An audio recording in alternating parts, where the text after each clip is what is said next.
Our gospel lesson for today is taken from the 23rd chapter of Luke. Let us listen again to the word of God. When they came to the place that is called the Skull, they crucified Jesus there with the criminals, one on his right and one on his left. Then Jesus said, "Father, forgive them, for they do not know what they are doing." And they cast lots to divide his clothes. And the people stood by watching, but the leaders scoffed at him, saying, "He saved others, let him save himself, if he is the Messiah of God, the chosen one."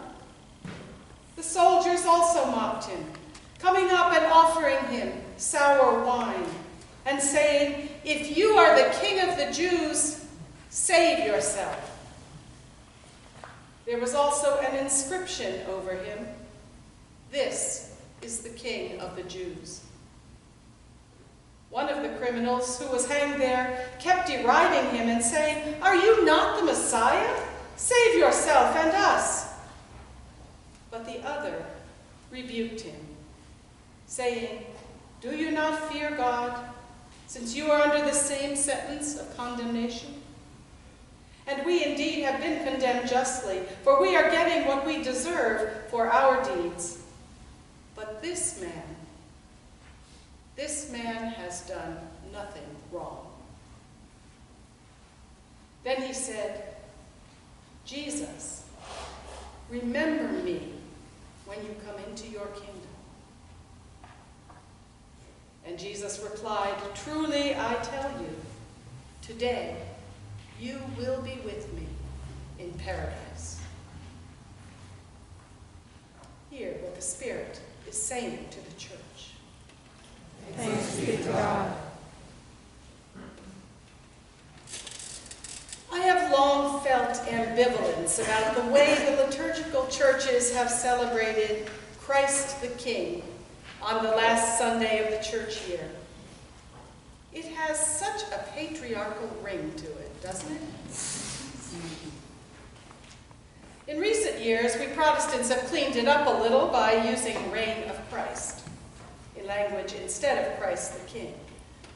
But the hierarchy of it all has still grated on me. Until this year.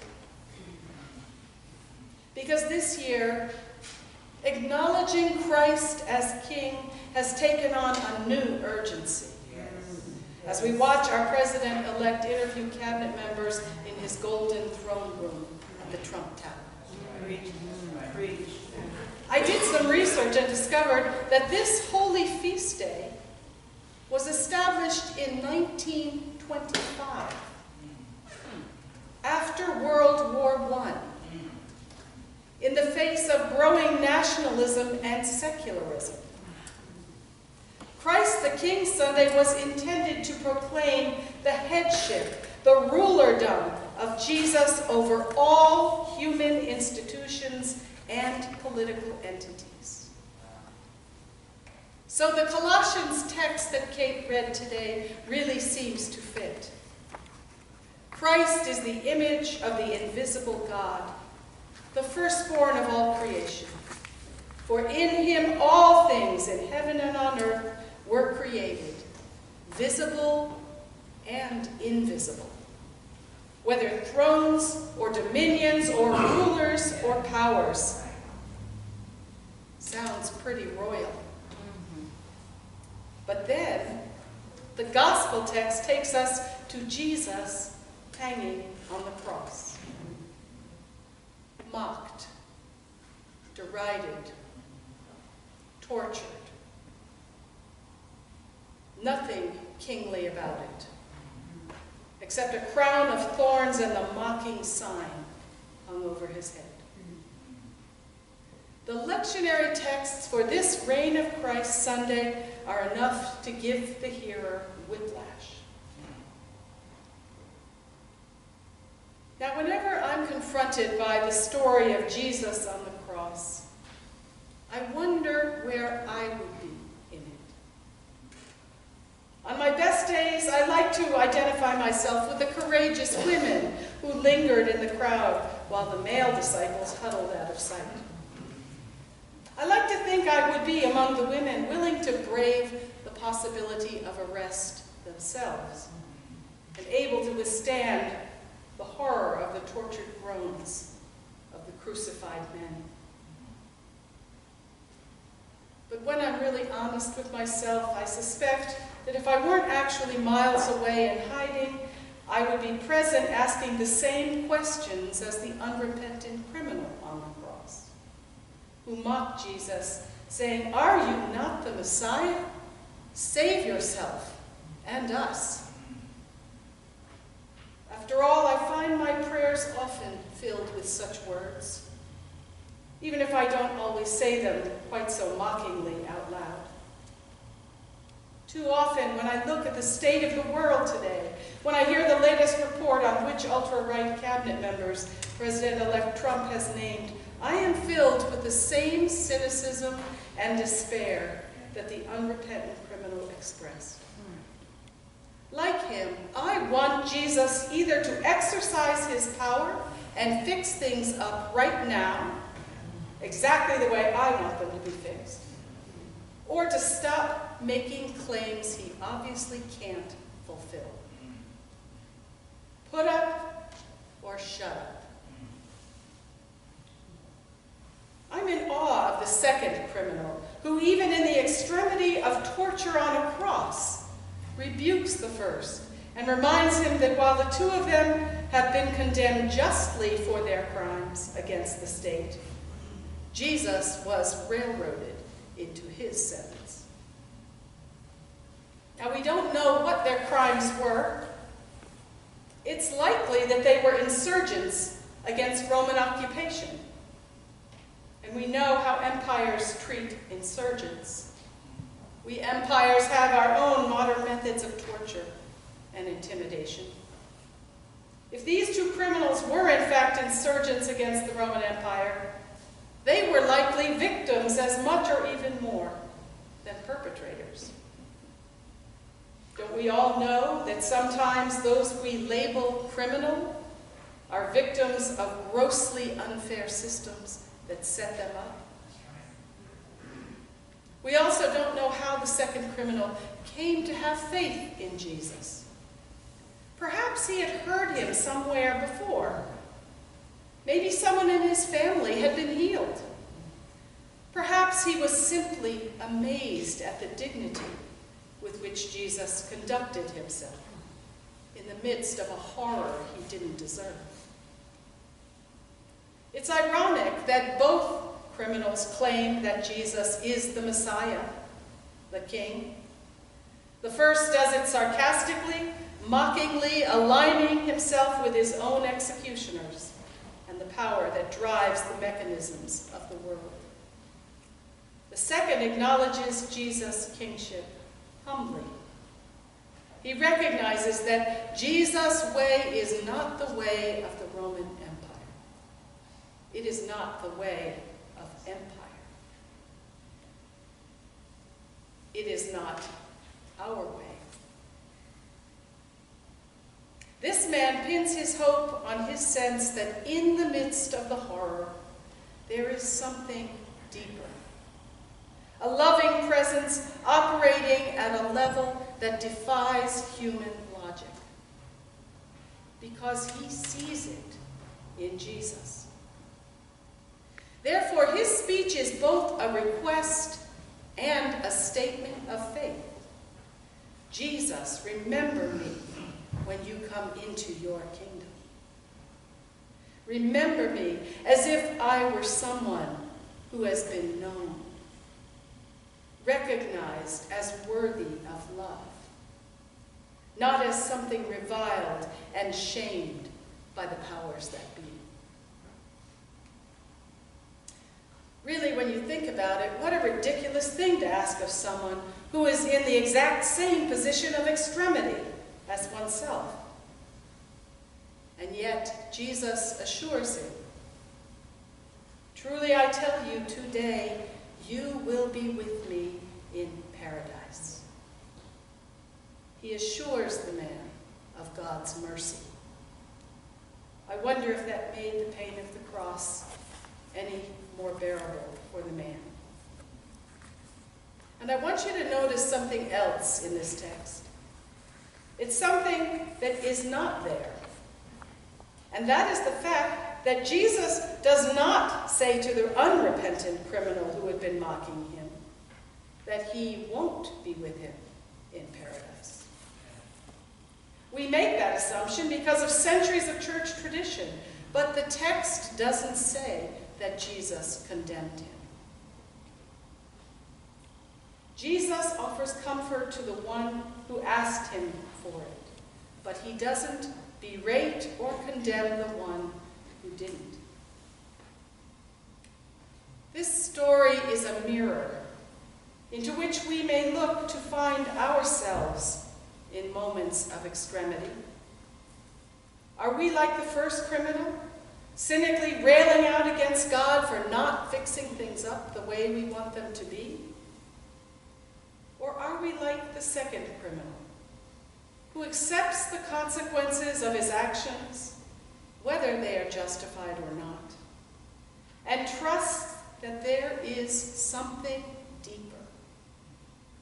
The paradise of a loving presence operating at a level that defies human logic, even in the midst of our greatest pain. Jesus offers this hope to every one of us here today. Truly, I tell you, today you will be with me in paradise. If we believe that, we can act differently, more humanely, more lovingly. Violence, cynicism, and despair do not have the last word. Each week, at Wisdom's table, I glimpse a bit of that paradise, where love and intimacy and joy in serving others trump hate and socioeconomic and political barriers that are hate's tools. How might our world be different if we who participate in Jesus' life understood ourselves to be with him in a paradise that we are invited to make visible by the ways we choose to live this life? Author C.S. Lewis once said, "Christianity is the story of how the rightful king has landed, you might say in disguise, and is calling us all to take part in his campaign of sabotage." I love that. Christianity is the story of how the rightful king has landed, you might say in disguise, and is calling us all to take part in his great campaign of sabotage. A sabotage of love, led by a rightful king, Jesus, dropped as a squalling, vulnerable baby into the midst of an ugly, messy, divided world. Why is King Jesus disguised? Because the values of this world do not recognize the hallmarks of Jesus' kingship. A vulnerable love for all people. Not just the ones with money or looks or power. Love that heals what is broken. Love that invites those who are shut out. And love that will not give way, even to the violence of a state-sanctioned execution. This king carries with him the vision of the original paradise that God intended for humanity. And his mission is to drop seeds of its restoration wherever he goes. Those in whose soil that seed germinates catch a glimpse of this vision of paradise and seek to act upon that vision, living an as-if life, in spite of the ugliness of the world, in spite of the meanness of Donald Trump's cabinet, or or in spite of the hate being unleashed by the readers of Breitbart News. But being a saboteur for love is not easy. This is why the author of the letter to the Colossians had to remind that struggling Christian community that God has rescued us from the power of darkness and transferred us into the kingdom of his beloved Son. Has done this. The criminal who said to Jesus, "Remember me when you come into your kingdom," counted on that transformation. And so should we. Colossians lays out the vision that will sustain us. God has rescued us from the power of darkness and transferred us into that kingdom. And that is why on this Reign of Christ Sunday, we need the whiplash of going from an account of Jesus on the cross to the heady language of Colossians and back again. These visions must be superimposed on one another.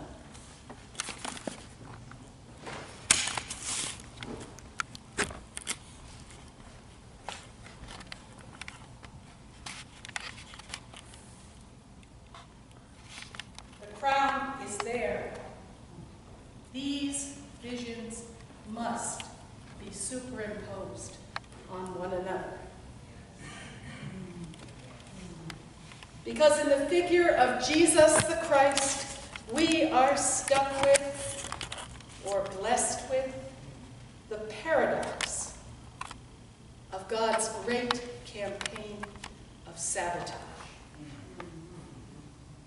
When our country seems to be falling apart, when we feel ourselves to be falling apart, we need to remember to irrigate the soil of ourselves with the water of Colossians' words.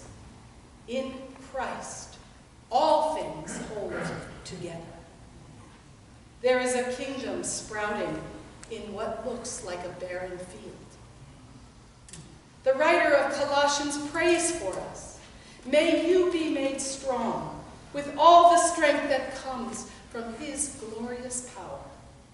And may you be prepared to endure everything with patience, while joyfully giving thanks to God, who has enabled you to share in the inheritance of the saints of light. Christianity is the story of how the rightful king has landed, you might say in disguise, and calls all of us to take part in his great campaign of sabotage. As we look to the difficult days ahead, let us be saboteurs for love. Amen.